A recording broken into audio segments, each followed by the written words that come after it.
yung kanyang ka-dialogue ngayon. So, tumugon lang ako sa panawagan niya na dahil hindi raw makakarating si Brother Alfredo as a Catholic independent sa topic nila, para gusto ko lang ano niya, no? Sabi niya, Brad, baka pwedeng ikaw ang mag-representative. Kasi may mga invite ako sa malayo pang lugar na magagaling.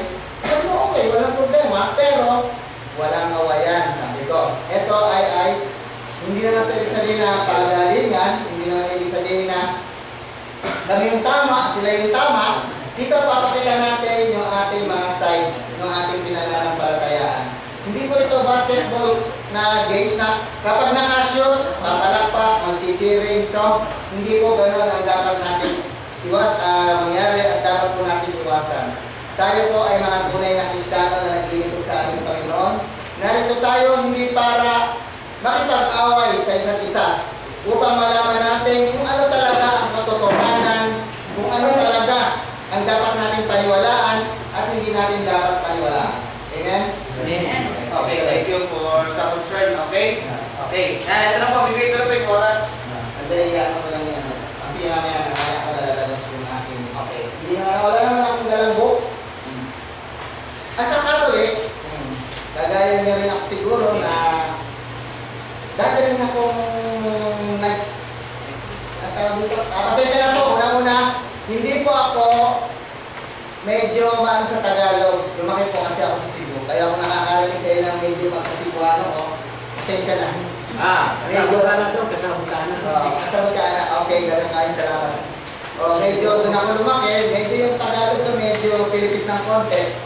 So, bilang isang Katoliko noon, ako rin po ang aking pananampalataya ay, kumbaga sabihin natin ay parang bangkang nasa tubig, hindi haya at tatagilid. So, marami rin po akong napasukang mga iba't ibang relihiyon. Hindi ko na isa-isahin ko po, pero hindi ko na po sasabihin lahat. Mga Baptist, mga born again Christian, mga UCCP, mga kung ano-ano pa dyan. Marami lahat, kagaya na ng Adventist, nakapasok din po ako dyan. Doon ka sa yung kay William Booth ng Salvation Army, doon sa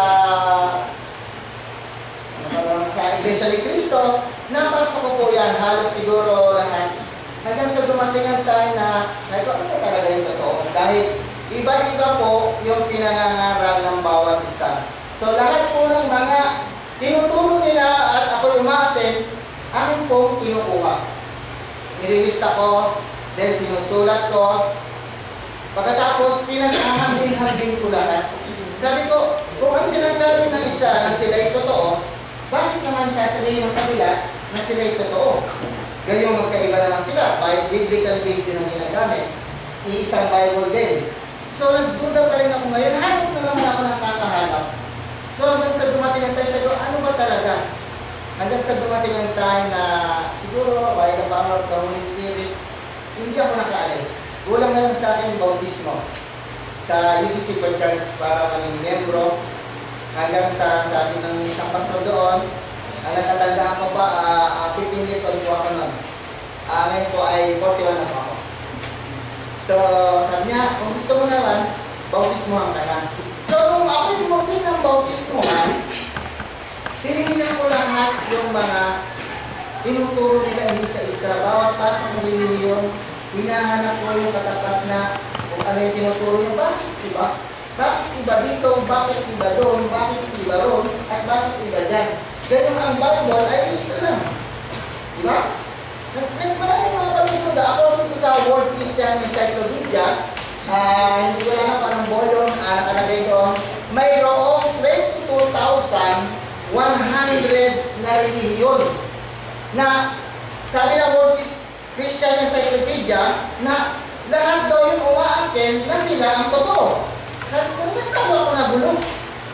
Sabi ko, bakit ganun sinasabi na World, 1986 edition, kung specific, hindi ako nagkakamali. Yung sabi ko, sa dami ng relihiyon na yan, ano pa yan totoo? So, hanap pa rin ako, hanap.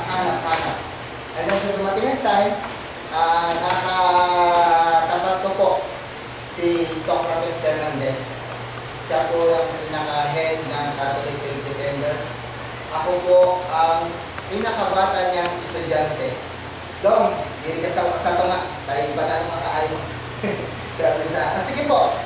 So, nung tinuruan na ako ngayon, doon ko na ngayon nakita, sabi ko, oo nga no.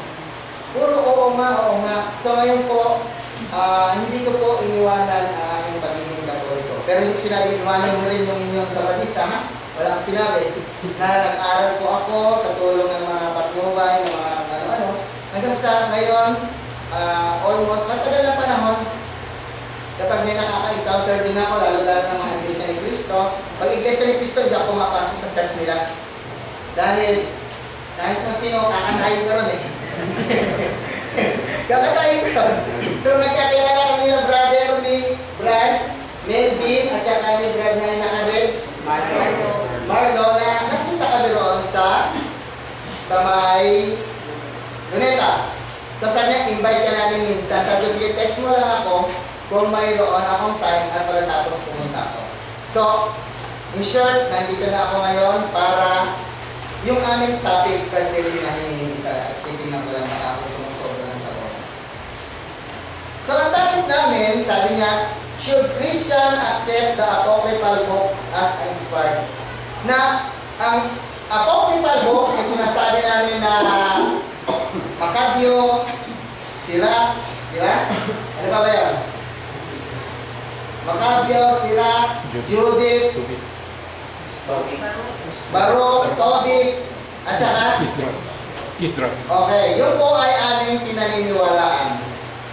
Dahil doon po ay kasama sa inspired ng Holy Spirit. Bakit ko po nasabi na yun po ay kasama? Noong pong time na nagkaroon ng walang mag-iintigat. Ay, sandali po, punta na lang muna ang aking Bible. Sige lang, okay lang. Nahawa pa naman yung oras. Ito ay mga file ko lang. Noong pong time kasi, lumana po ito, 1989. Noong pong time kasi na yun, ang Bible flow ay hindi pa po kagaya ng hawak-hawak natin na ganito. Ang Biblia po noon ay hindi pa ganito karami o hindi pa ganito. Ang Biblia noon ay gawa sa tinatawag na iba't iba na parchment, yung tinatawag na yung scroll. Doon pahiwa-hiwalay pa po yan. Hindi po yan ang isang buong libro na nabinigay sa mga na-convert as a Christian. So, yan pong mga Bible na yan, inipon po yan ng inipon pagkatapos po, sabi rito sa Collier's Encyclopedia, Volume 6, page 166. Take note po. Pakitingin po at din nagsisinungan dito ako. Yan po ay pinag-aralan po, inano po ng mga early Christian father na ang Biblia, sabi nga dito, na ang Bible ay gawa sa word na Greek. Only the Matthew is the Aramaic word used. Diba? Yung Mateo lang ang Aramaic na ginamit sa Bible. But in the following, mga Greek Bible na siya. Ngayon, ang sabi po dito sa Collier's Encyclopedia Volume 6, page 177, bibisayahan ko po, pero tatagalogin ko rin kasi bisaya kasi ako. Pasensya na po. Sabi dito, ang tugong gitapok o gihulag nito sa lengguwahe internasyonal. Ang mga Biblia daw na lengguwahe sa international ay Greek. Mga 200 kagatos katuig o 200 years ang katapusang pagdeklara sa mga libro doon sa Hamya. So within 200 years, kinuha lahat yan sa Hamya at doon inipon at ang unang Bible o ang unang verse na ginamit ay yung tinatawag na Septuagint version. Ibig sabihin po ng Septa sa Greek is 70, compiled of 70. Sabi ko yan ha, sa inside Collier's kasi meron ko nakita sa kanya na pwede mo alit, di ba? Ng mga reference. Sabi doon, ang Septuagint version ay mayroong 45, 280 po yun ha, 280. Take notes. 280 na mayroong 45 na libro sa sa lumang tugon o Old Testament, and then mayroong 27 na Testament ang ang bawat Kristiyano noon. Meron pa. Na pinakilala, sabi ko na, nga gidawat sa mga Kristohanon na tinanggap ng mga Kristiyano, no? Karong gipaila sa tuig at tinanggap noong pinakilala, kasi sila lumalabas ng pagkamisaya ko, pinakilala noong 367 AD at inofficial na ang Bible is composed of 73 books sa Collier's Encyclopedia, Volume 4, page 177. Volume 4 po, ang hindi po volume 16. So, makakatunayan po natin na mismo before early Christian, ang mga sinauna ng mga na-convert, ayon sa Collier's Encyclopedia, gumagamit na ng Septuagint version. So, ano pong kayo? Ang sabi po, standard reference ng Collier's Encyclopedia, Volume 4, page 166, na ibinigay, nadeklara na tinanggap ng mga early Christian na mayroong 46 and 27 books ang ating Biblia na ngayon ay hawak-hawak ngayon. Marami pong mga iba't ibang sekta na bakit ang mga Katoliko ay mayroong pong tinatawag na sobrang tinatawag na apocryphal. Actually, ang tawag po natin hindi po apocryphal. Ang tumawag lang po ng apocryphal dyan ay si Martin Luther. Ang tawag po dyan ay Deuteronomic Canonicals. Amen? Yun po ang tawag sa amin. Ang tawag po dyan ng Protestante ay repeat, apocryphal books. Noong time na yun, na wala pang mga Protestante, wala pang iba't ibang religiyon, lagi pong ginagamit yan ng mga Hudyo. Dumating ang time, kasabihin, saan ba nanggaling, bakit ngayon ang apocryphal wala na sa almost mga iba't ibang sekta, but the apocryphal books or the Deuteronomic Canonical books ay nananatili lang sa Katoliko. Sino ay nanatanggal nun? Noong panahon ng mga Protestante, ginagamit na rin yan nila Martin Luther. Sabi nga gano'n ni Martin Luther dito, his commentary on John chapter 14, sabi niya gano'n, sa sulat na to, sabi niya gano'n, we are compelled to concede to the Papists that they had the word of God, that we received it from them. Kita mo? Sino po yung mga Papista na tinutukoy dito na tinanggap natin sa mga Papista ang salita ng Diyos? That we received it from them, and that without them, at sa pagod sila'y wala, we should have no knowledge at all. Sulat po yan ni Martin Luther. Sabi niya, kami nagpapasalamat, natagalogin ko na medyo mababaw, na sa mga Papistang Katoliko, na kung hindi dahil sa Kanya, hindi makakarating sa atin ang salita ng Diyos, at wala tayong kaalaman tungkol sa ating salita ng Diyos. Amen? Hindi po ako nagsabi niyan. Yan po ay komentary niya sa his commentary on John chapter 14 na nandoon po. Sabi niya, wala tayong kaalaman kung hindi dahil sa mga Papistang Katoliko na yan, wala tayong kaalaman tungkol sa salita ng Diyos. Ay ito'y mula sa kanila na tinanggap natin sa kanila. Amen. Kailan ba inopisyal? At yan ay talagang sinasabi na ang canonical books ay kasama sa mga inspired with the Holy Spirit. Ayon din po sa volume chat, doon ulit sa Collier's Encyclopedia, pakitingnan nyo lang sa internet nyo, pag sabihin ako'y nagbiro-biro o nagtiyaw-tiyaw, ang sabi po dyan, Bisaya po kasi Bisaya. Kung ang Iglesia Katolika mao ang nagpailaw niining, ang simbahan Katoliko ang nagpakilala nito sa katilingban, ibig sabihin sa sangkatauhan. Dinagdagan sa Espiritu Santo, inspired with the Holy Spirit. Ang iyang konsilyo, ang mga konsilyo na nagpakilala nito ay ang Nicaea, Council of Nicaea noong 385 AD. Pinakilala sa 72 na books. Sinundan ito ng konsilyo sa Hippo noong 363 AD. At sa Carthage noong 397 AD. Sa Sa threat naman, yung sinasabi ng ating brad kanina ng kateksto, 1545 daw. As specific, 1546 ang sinabi niya. At sa Vaticano, huling-huli yung sa Vaticano 1, 1870, at si Martin Luther, sabi dito, na ama ng protestante ay nagsasabi, "We are compelled to concede to the papists that had the word of God, that we receive it from them." Dito mo na tinanggap natin sa kanila. Ama ng protestante yun. And that without them, na kung wala sila, we should have no knowledge of it all. Yan ang sabi ng ating Father of Protestant in the early days of the church. So bakit nila nawala o bakit tinanggal nung time na yun na ang kanilang translation noon ng King James Version na tinatawag ay na-print noon 1611. Yung totoo lang po, ano yung na natin mayroon din apocryphal books na kasama dyan. At sa katagalan po, nasa history po yan, nakalimutan ko na lang. Hanapin niyo po doon sa world history. Hindi ko lang po alam kung saan. Pero hindi po ako tumutungo o nagbibigay lang ng aking conclusion. Mayroon po yung apocryphal books at tinanggal pa rin ni Martin Luther yung James dahil he stand na faith alone without works. So, noong pa man ng 1611 na ginawa, okay.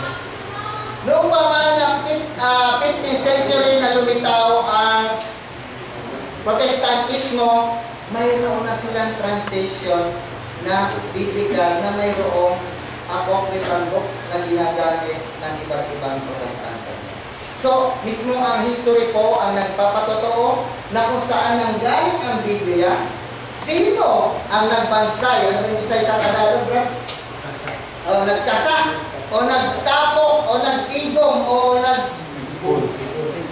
nagtipon yan. Sinabi ro sa cartridge, ganito, sa hipo, ganito, sa Vaticano, ganito, yung huling-huling Vaticano, na nagpapatunay na mismo ang ama ng protestante na pinagmula ng reformasyon, aminado na galing sa Katoliko ang box na yun. Nandito po sa kanyang komentaryo. Sige na, okay na. Okay, maraming salamat. Bigyan po natin ng... Huwag na natin ba ito? Oo, sige.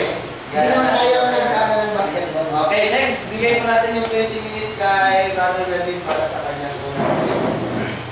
Maraming salamat, Brother Meljo, sa yung magandang, sa kanya pong opening speech, maganda yung kanyang presentation. Ngayon pong hapon na ito ay, gaya nga po ng kanyang nabanggit, ang aming topic ay, should Christians accept the apocryphal books as inspired?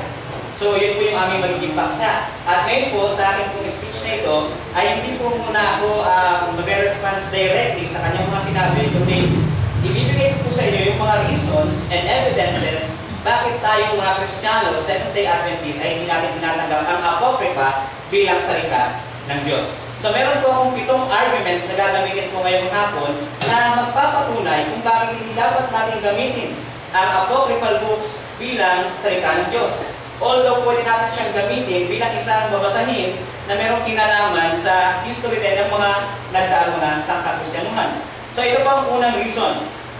First argument, ito po yung tinatawag kong the New Testament authority. Kung ating pong papansinin, si Jesus Christ po, nung kanyang kapanahunan, tama nga po siya, ang ginagamit nila noon ay yung Septuagint na. At during that time, ang Septuagint ay merong inclusion ng mga apocryphal books.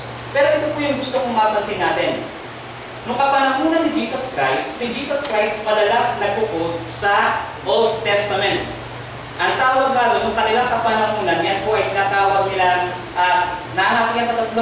Yung kautusan ni Moses, propeta, at awit. At hindi nagkalaunan, tinatawag din siya sa dalawang division, law and prophets. At kung ating pong papansinin, ni minsan, itong si Jesus Christ na nag-quote sa Old Testament, hindi ni minsan nag-quote sa apocryphal books.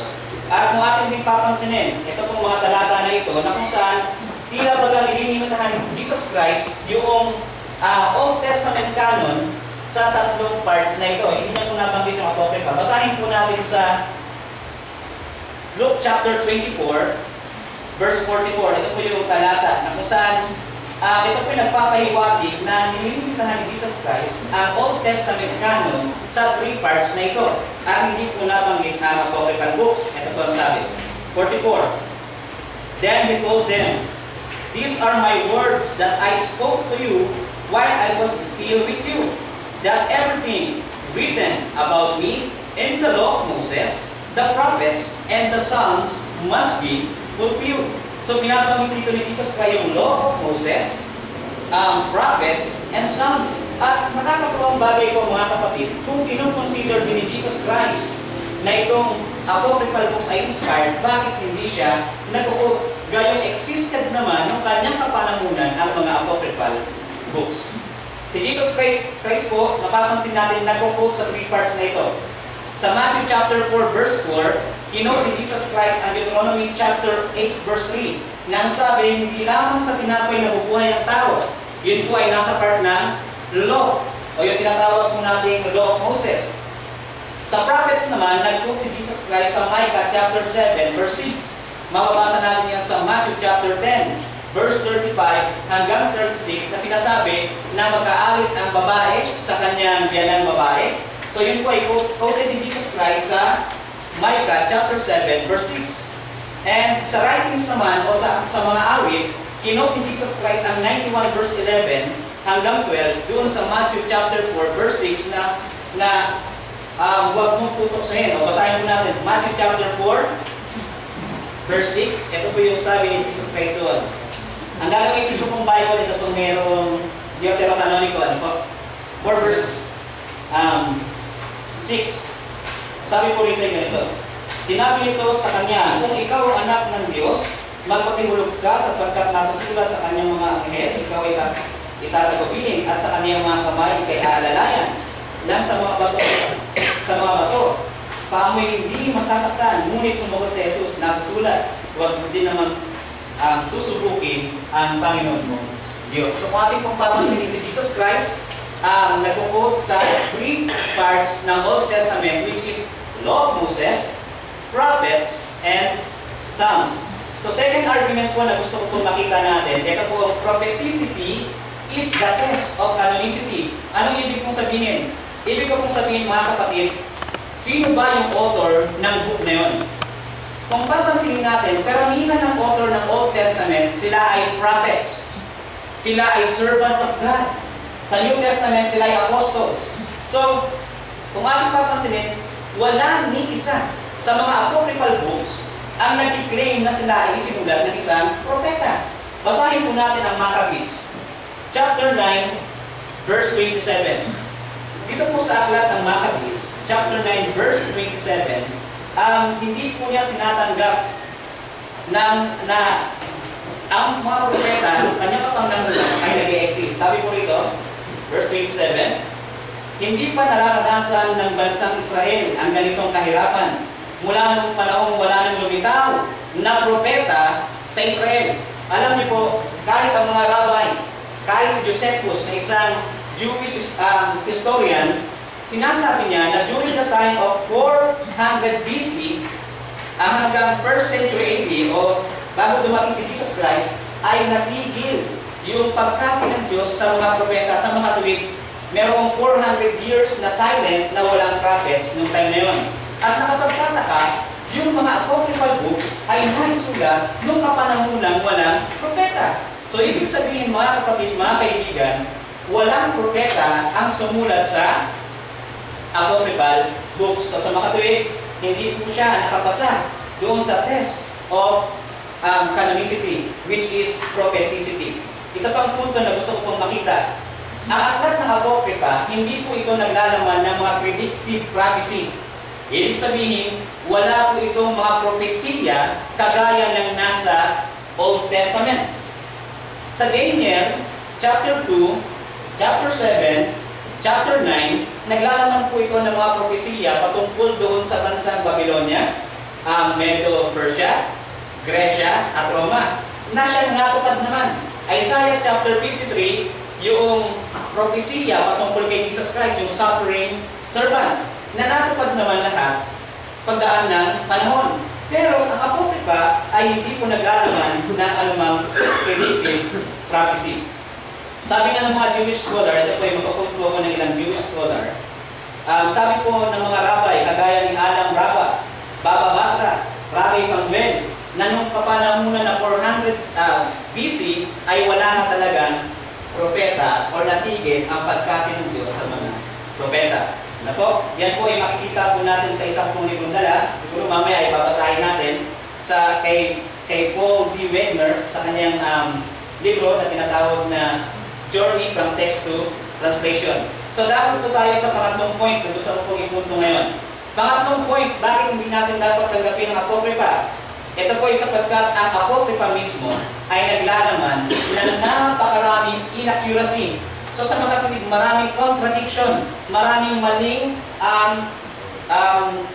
reference na makikita natin sa history at sa Bible. Ito po ang una. Kung babasahin po natin ang Tobit chapter 1, verse 1 hanggang 5, diyan po ay pinapakita na itong si Tobit ay nabuhay around 722 BC. Pero, ang tatakang bagay, noong 931 BC, ay nakita pa niya yung division ng United Kingdom. So, how come na itong si Tobit na nabuhay ng 722 BC, nakita na yung event na nangyari noong 931 BC? Kinakailangan niya mabuhay na more than 300 years or 200 years para kanya itong masaksihan. Yun po yung una. Ang una po na inaccuracy or discrepancy sa Apokripa ay yung tinatawag natin chronological incompatibility. Yun nga po yung nasa Tobit. Pangalawa, kung babasahin natin ang 2 Maccabees chapter 8 verse 9, ito po ay contradictory sa 1 Maccabees chapter 3 verse 38 hanggang 4 to 25. Bakit? Sapagkat dito sa talatang ito, sa 8 verse 9, binabanggit na si Gorgias ang leader. Pero pag binasa mo sa 2 Maccabees, ang leader na ngayon, si Nicanor. So, sino ba talaga? Di ba? Isa pang example. Sa aklat po ng Judith, chapter 1, basahin po natin yung verse 1, binabanggit po doon na itong si King Nebuchadnezzar ay hari sa Assyria. Siya ay isang Assyrian kings. Pero sa history, saan po siya nag-ahari? Sa Babylon. Si Daniel chapter 4, binabanggit din na siya ay naghari sa Babylon. So sa mga tuwid, meron na contradiction ang apocryphal books sa Bible, which is nagpapatunay lamang na hindi dapat siya tanggapin. Isa pang bagay na gusto kong makita natin. Dito po sa Baruch, ayan, ito pong si Baruch, ay nauna po ito kay Daniel. Tandaan niyo po yan ha, nauna siya kay Daniel. Pero sa apocryphal writings na ito, pinapakita na itong si Baruch na nag-claim na siya yung assistant ni Jeremiah ay nag-quote kay Daniel. So how come na siya ay nakapag-quote kay Daniel kung siya ay nauna pang nabuhay kay Daniel? Di ba? Kasi nga po, bakit siya nakapag-quote? Sapagkat ang Baruch ay nag-exist lamang around 200 BC. Doon lamang po siya nag-exist. Kaya kay Daniel, 6th century pa lamang, ando na. So, ibig sabihin, itong Baruch na ito ay totoo na ito isang pseudepigraphal books o huwad na, huwad yung kanyang author. Hindi siya talaga ang author. Ano po? So, yun po yung aking tatlong arguments na makikita natin na aking pong hinihiligan na sa kanyang pibatal ay kanyang maripin upang tayo ay makumbinse na dapat paniwalaan ang apocryphal books. Ano po? Sunod pa. Alam niyo po ba kung bakit naglalaman ang apocryphal books ng maraming discrepancy? Sangayon po sa observation ni Bruce Metzger, ang sabi niya, some scholars believe that the historical confusion of the book is deliberate. Yun daw confusion sa book ng Apocrypha ay sinasadya. Ito daw kasi ang purpose. Indeed, intended to stamp the work unmistakably as fiction.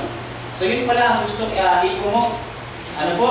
Kung bakit gano'n, sangayon po sa observation ni Bruce Metzger, ito po ay nakikita natin sa kanyang works na The Apocrypha of the Old Testament, Revised Standard Version, New York, Oxford University Press, 1965.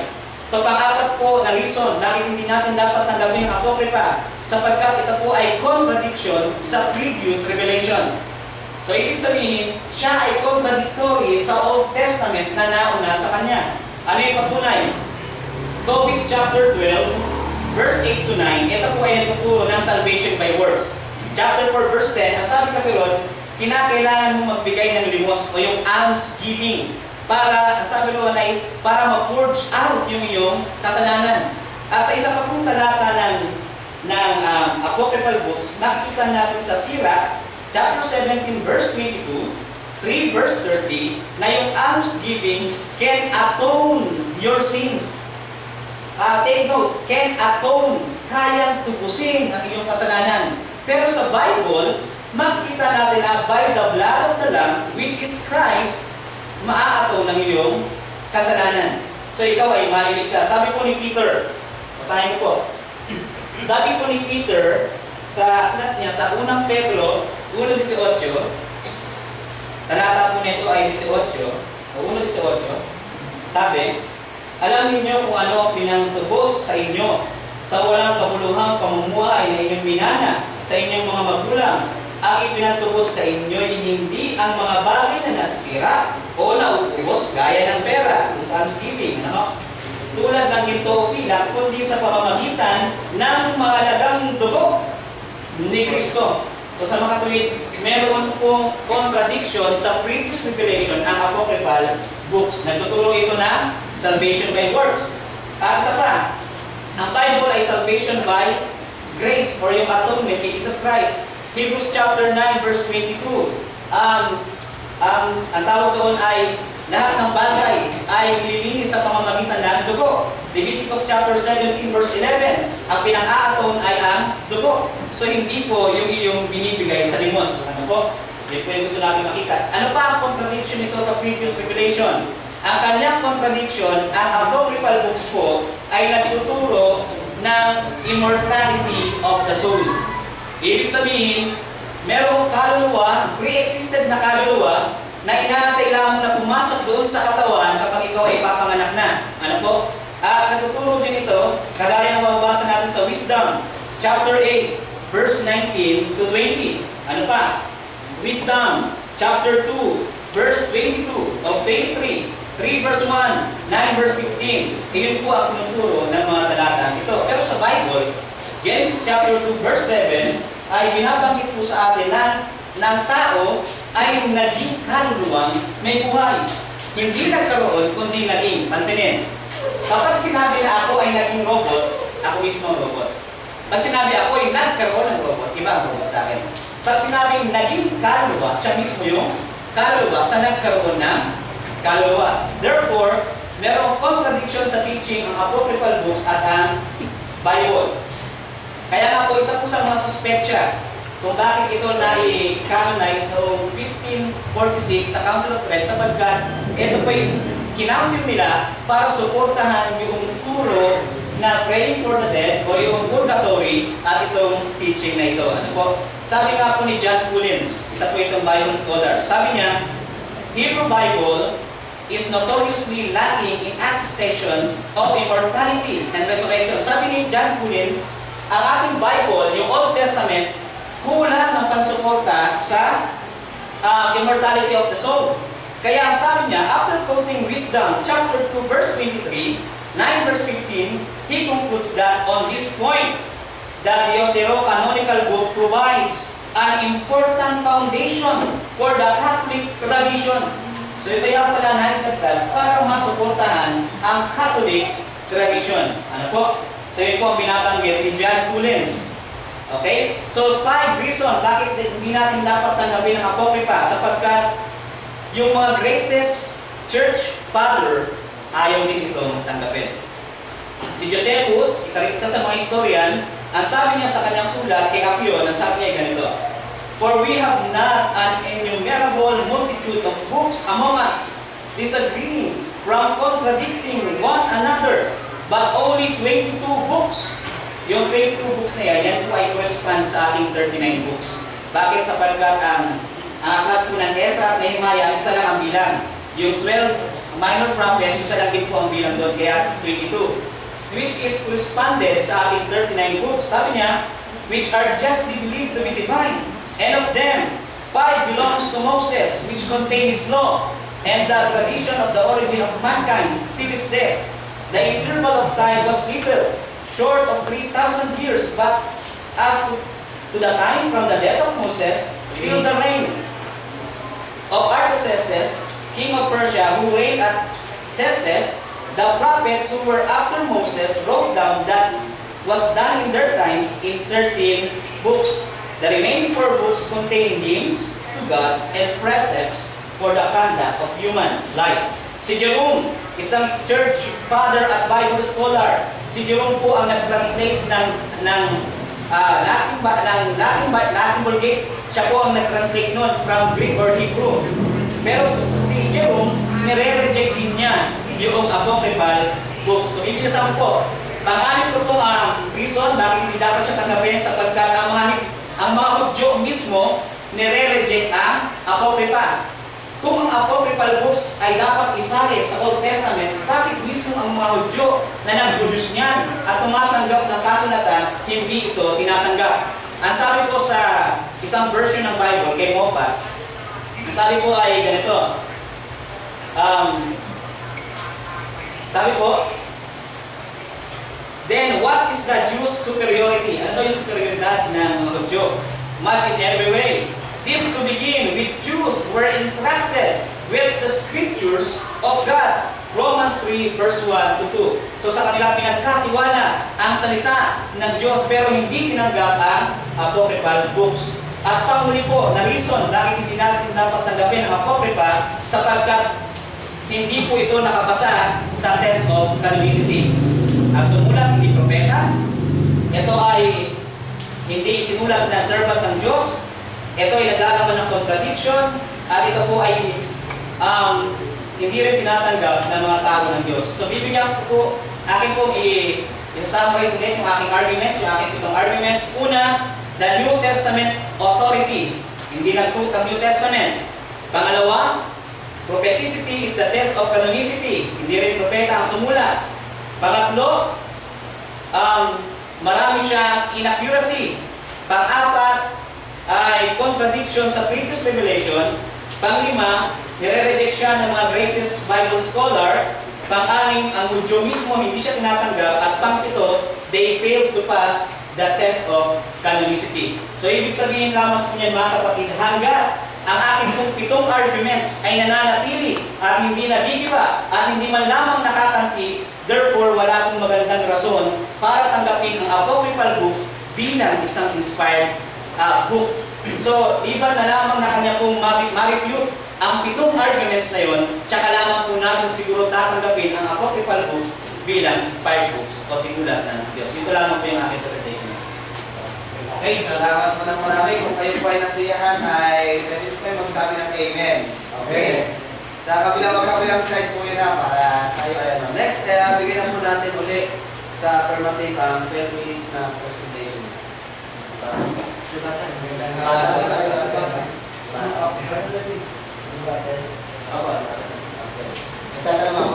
Hindi po ito po.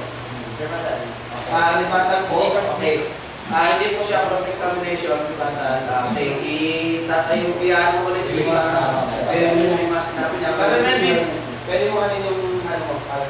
Okay na po. Ang sabi ni Brother kanina, ang ganda ng sinabi niya, marami siyang kino ng mga history. Marami siyang kinuha mga kawasahin. Marami siyang kinuha ng mga versikulo sa mga apocryphal books.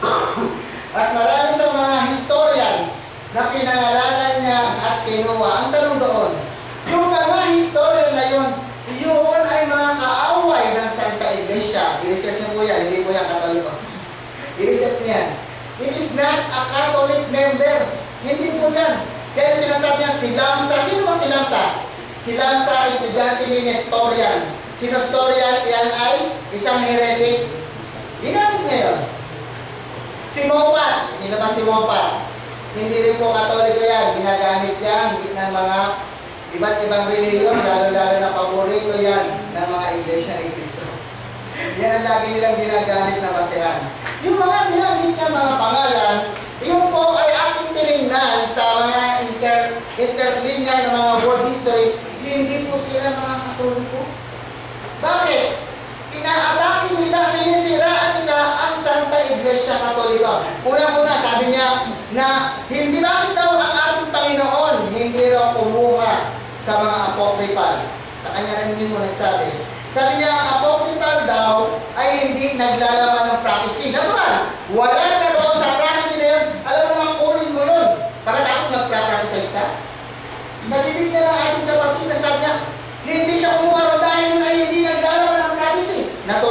gagamitin ng ating Panginoon yun dahil wala doon ang prophecy para sa Kanya. Ano mo? Di ba? Ano ba?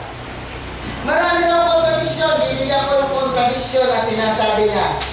Hindi ko na nahabot dahil maraming verse na yun eh. Pero ito importante kinuha ko. Ang sabi niya dito sa Judith, chapter 1, 1-7. Si Hari Nabucodonosor daw, sabi niya sa Bisaya eh.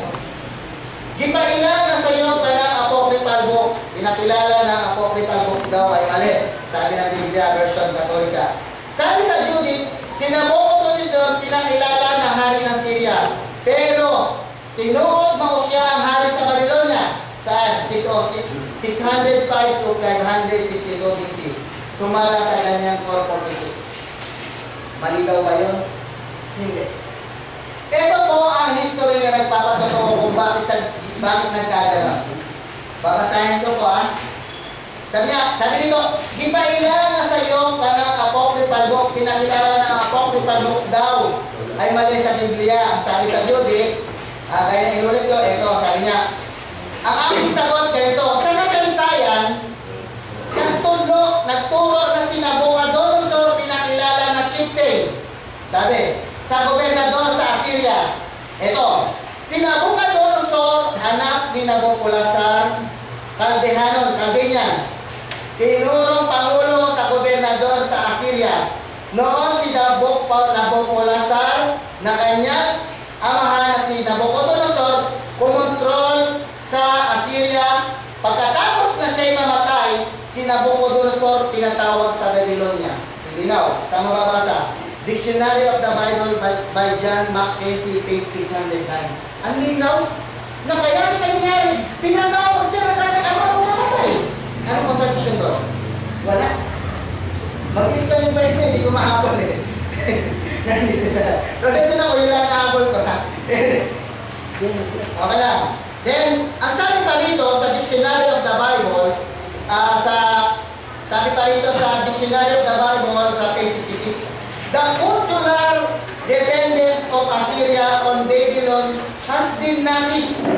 Dahil daan sa pahayag, sakto na si Nabucodonosor ay naging Assyria. Ano na? Sabi mali. Bakit ang history na nagpapalagay na hindi pa mali, tama ang pamamahayan? Hindi ko na nahabos siya. Marami rito lang hindi yung mga sinabi ng mga verse. Okay. Ang sabi niya pa na dito sa ito ang ganyan, di ba? Sa bakit daw, dahil daw, kaya kinuha daw, kunin ko yung pinaka-importante, dahil daw mayroong mga tradisyon. Ginamit niya yung mga kaluluwa. Kasi ang kaluluwa o yung tinatawag ng spirits, parehas lang po yan kung titingnan natin sa dictionary. Magkaparehas po yan ang definition. Kasi siya na kayo, hindi ako marunong mag-internet. Marunong ako mag-chat, mag-Facebook, at saka mag-research. Ito po ang kahulugan ng spirit at saka soul. Sabi niya magkaiba raw. Lahat po ng mga kinuha ko sa spirits at saka yung soul. Sabi po dito,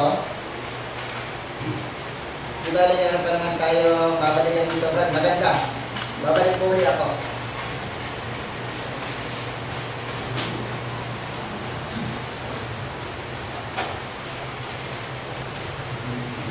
Sandali po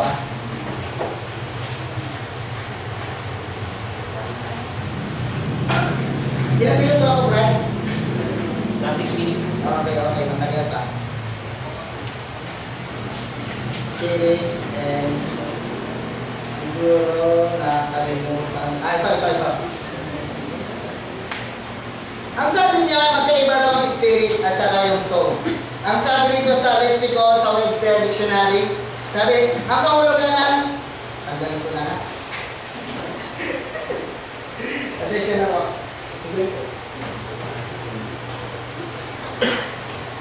Ang sabi nito ang soul, the immaterial part of man as distinguished from his body.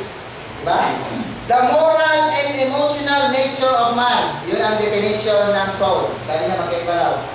Sa spirits naman, ang sabi, the intelligent or immaterial part of a man as distinguished from the body. Magkaiba ba?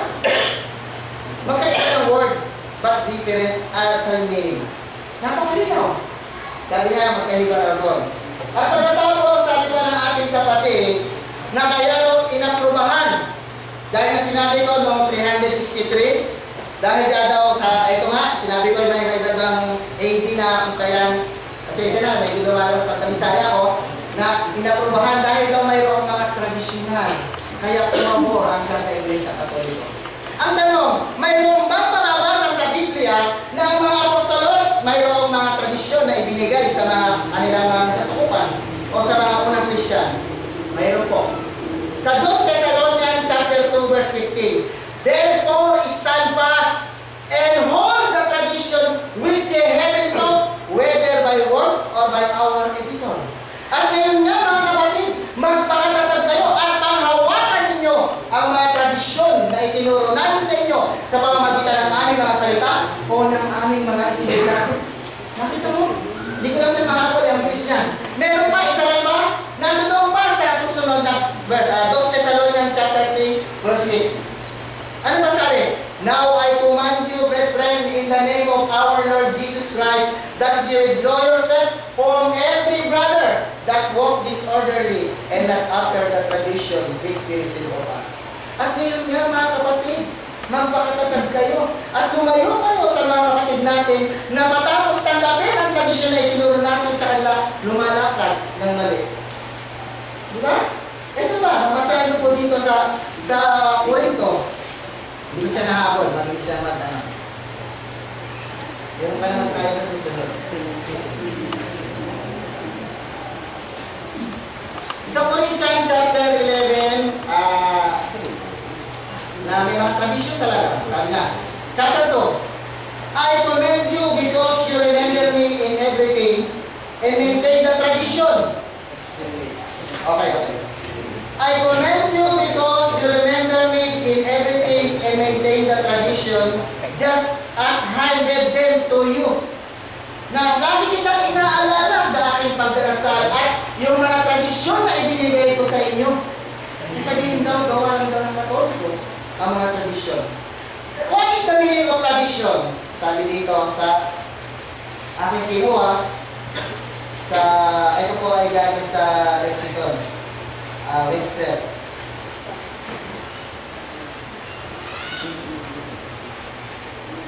Pasensya na siya, marunong siya mag-computer. Ito. Ako sulat na ngayon. Sabi, tradition. Sabi ito, a cultural continuity transmitted in the form of social attitudes, beliefs, principle, and convention of behavior, deriving from past experience and helping to shape the present. A convention established by constant practice and a belief, a legend based on oral record, usual accepted as historical truth. Kita mo? Historical truth na nagsasabi. Through that verifiable, the transmitting of cultural continuity, belief, legends, etc. A religious law or teaching or body of their health to have been received originally by oral transmission. Kita mo? Nasa pamamagitan ng salita natin na wala na original na hindi tinumutungo. Ano yung tinumutungo, right? Sa Tagalog. O, hindi ginawa lang o yung inimbento sa madaling salita. Hindi ako ang nasasabi.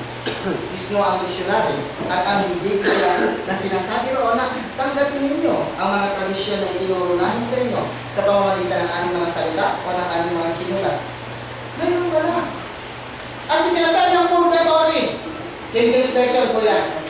King James Version at saka Revised International Version. Kung gagamitin yung Tagalog, wala kayong makikita.